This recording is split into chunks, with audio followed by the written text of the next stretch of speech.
Many countries are saying, in order to avoid this consequence of the imposition of sanctions by the United States on the basis that you are using their currency, in order to avoid the consequences of sanctions that arise from that, let's walk away from the dollar. Africa is finally taking real steps to de-dollarize.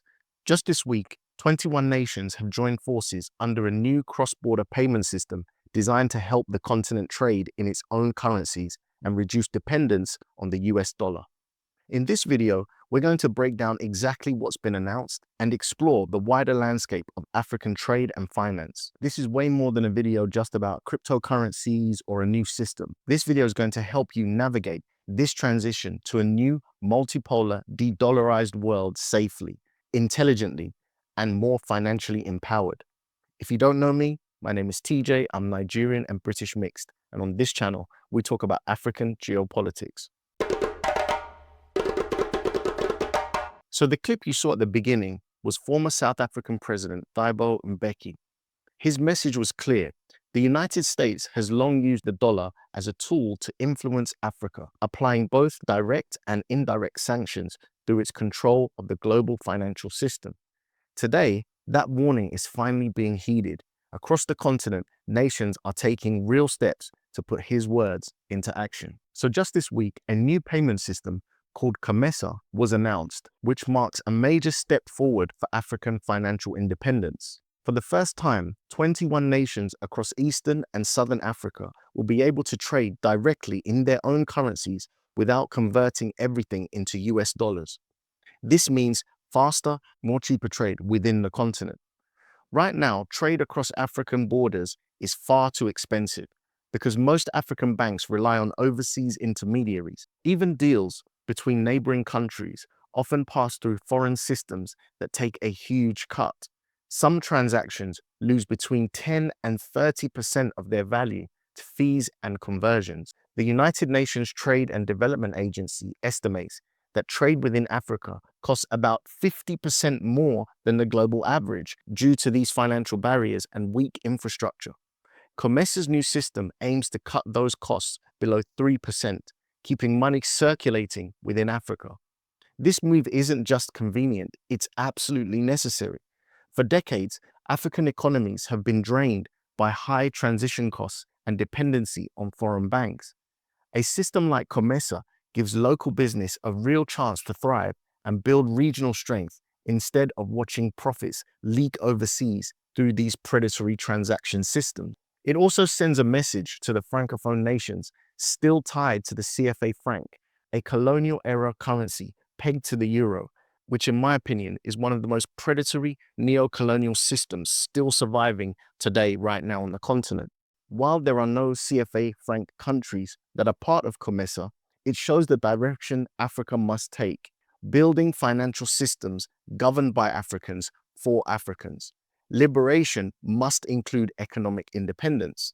Of course, not everyone supports this shift. Former US President Donald Trump has condemned moves away from the US dollar, claiming them a threat to US global dominance. Has anyone ever asked if America should remain the global dominance? This statement itself is arrogant, as it doesn't consider that America is not necessarily the first choice for the rest of the world as the leader of the global economic system.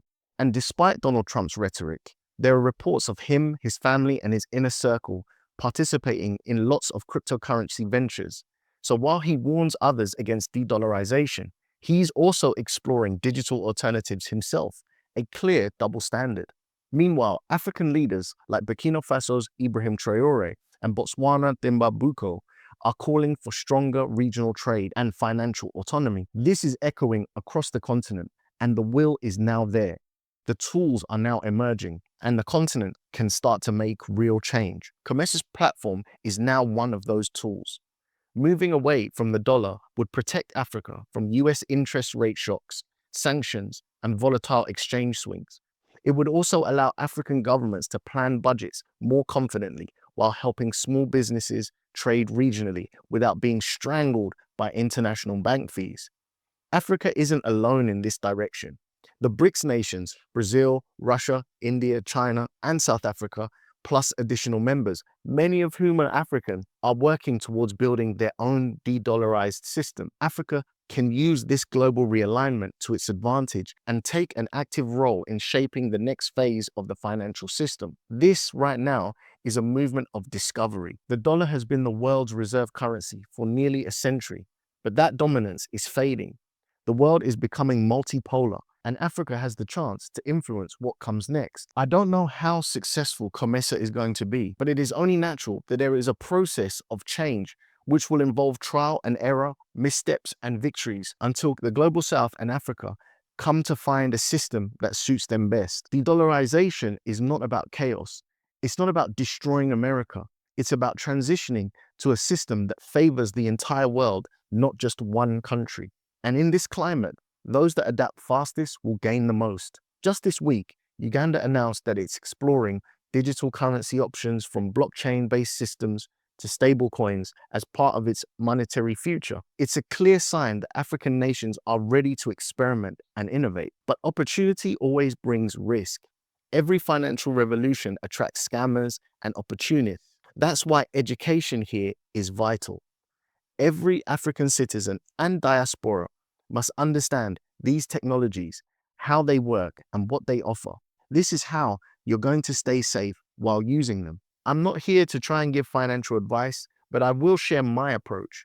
I'm gradually accumulating Bitcoin because I believe it's a technology that exists outside of the system. And while I'm following that strategy, I'm also studying how these systems are evolving. When stable African-led platforms emerge, I'll diversify there too. The key is to act from knowledge, not from fear. In the end, this isn't just about money, it's about sovereignty. COMESA's new payment system, the vision of Africa's most vibrant leaders, and Uganda's digital initiatives all point to the same goal, an Africa that controls its own economic destiny.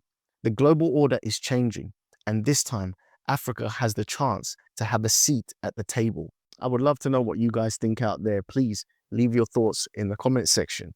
If you have nothing to say, would it be too much for me to ask you to write the words African currencies for African people? It just lets me know that you watched the video to the end, you like what I'm doing, and you want me to continue. Thank you so much for watching today, and I'll catch you in the next one. Peace.